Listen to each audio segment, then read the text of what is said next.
Hi అండి, welcome to Telugu one. నేను రూపానాదెళ్ళ.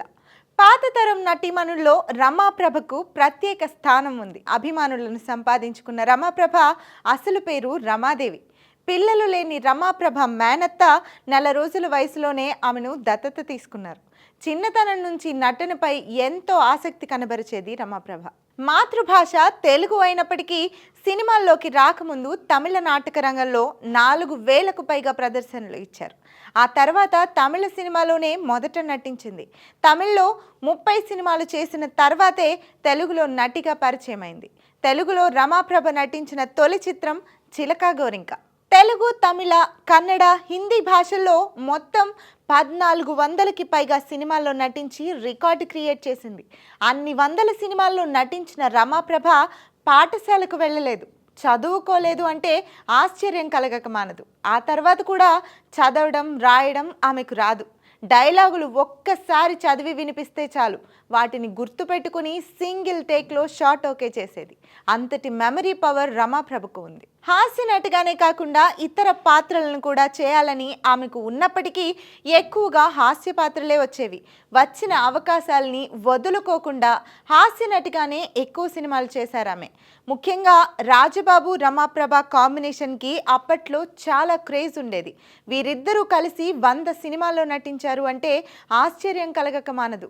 ఇద్దరూ కలిసి 3 షిఫ్టుల్లో పనిచేసి సినిమాలు పూర్తి చేసేవారు. ఒక సినిమాకి కథ రెడీ అయిపోయిన తర్వాత హీరో, హీరోయిన్లను ఎంపిక చేయకముందే రాజబాబు, రమాప్రభ డేట్స్ను బ్లాక్ చేసేవారు.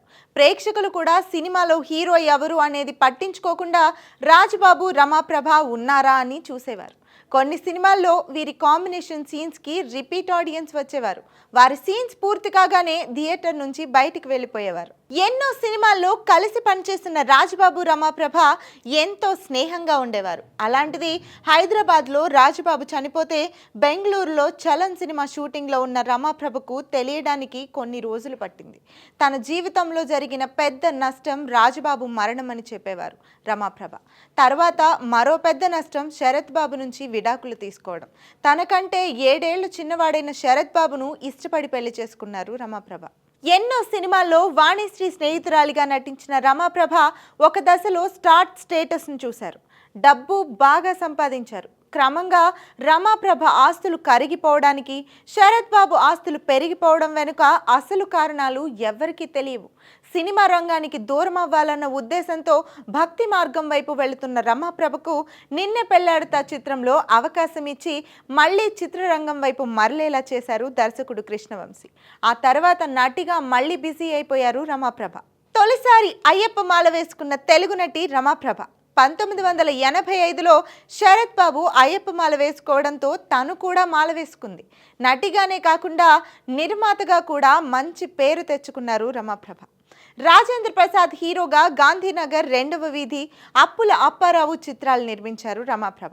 తన అక్క కూతురు విజయ చాముండేశ్వరిని ఇచ్చి పెళ్లి చేసి రాజేంద్ర ప్రసాద్తో బంధుత్వం కలుపుకున్నారు. ప్రస్తుతం రమాప్రభ తను జన్మించిన చిత్తూరు జిల్లా మదనపల్లిలోని వాయల్పాడులో విశ్రాంతి తీసుకుంటున్నారు.